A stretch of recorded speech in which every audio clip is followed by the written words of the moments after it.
ஓம் சாய்ராம், ஜெய் சாய்ராம்.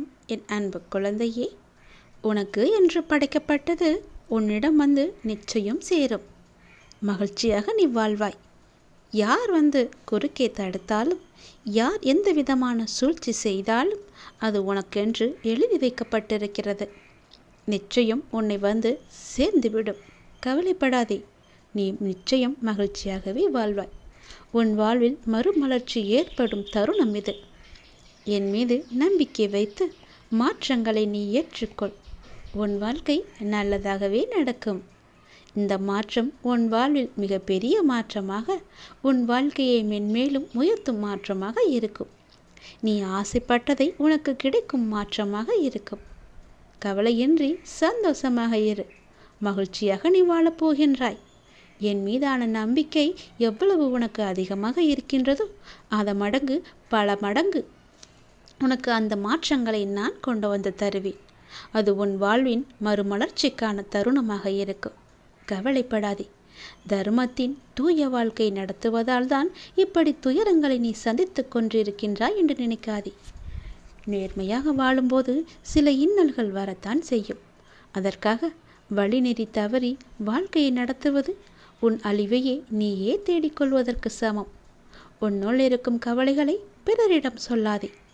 ஏனென்றால் எப்போதும் நீ கஷ்டப்பட்டு கொண்டே இருக்க வேண்டும் என்றும், உனக்கு கேடு நினைப்பவர்களிடமே போய் உன் கஷ்டத்தை நீ கூறினால் அவர்களுக்கு இன்னும் ஆறுதலை தானே தேடித்தரும். அவர்களோ உனக்கு முன்பாக உதடுகளில் வருத்தம் தெரிவித்து நீ படும் துயரங்களை கண்டு மகிழ்வார்கள். உன்னை எப்படி குழம்பு செய்து அதை அதிகப்படுத்தலாம் என்று யோசிப்பார்கள். உன்மேல் உண்மையான அன்பும் அக்கறையும் கொண்டவர்கள் யார் என்பதை நீ புரிந்து கொள். அதே சமயம் சுற்றியுள்ளவர்களில் யார் நல்லவர் என்று நினைத்து எல்லோரையும் நீ சந்தேகமும் படாதே. அன்பை புரிந்து கொள்ளும் நேரம், சூழ்நிலை எல்லாம் நிச்சயம் வரும். எதற்காகவும் நீ விரக்தி அடையாதே. பயமின்றி உன் இலக்குகள் எது என்று நீ யோசித்து வைத்திருக்கிறாயோ அதை நோக்கி நீ போய்கொண்டிரு. யாரையும் நீ இகழ்ந்து பேசாதே. எவரையும் நீ துச்சமாக கருதாதே. நம்பிக்கையானவராக அவர்களுக்கு இருந்தால் போதும். உன்னை காயப்படுத்தியதற்கான உண்டான தீர்வை அவர்கள் நிச்சயம் அடைவார்கள். நிம்மதியுடனும் சந்தோஷத்துடனும் நீ வாழ்வாய். அதற்கு நான் பொறுப்பு. உனக்கு எல்லா சூழ்நிலைகளிலும் நான் துணை இருப்பேன். என்னுடைய துணை உனக்கு இருக்கும்போது யாரும் எதுவுமே செய்ய முடியாது. உனக்கென்று எது எழுதி வைக்கப்பட்டதோ அதுதான் உன்னை வந்து சேரும். நான் எதையும் கேட்கவில்லை. என் மீதான நம்பிக்கையை மேலும் அதிகப்படுத்து என்று தான் சொல்கிறேன்.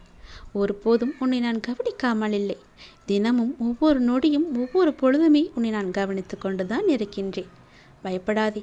உனக்கென்று எழுதி வைக்கப்பட்டது மிக பெரிய மாற்றமாக உன்னிடம் வந்து சேரும். நல்லது நடக்கும்.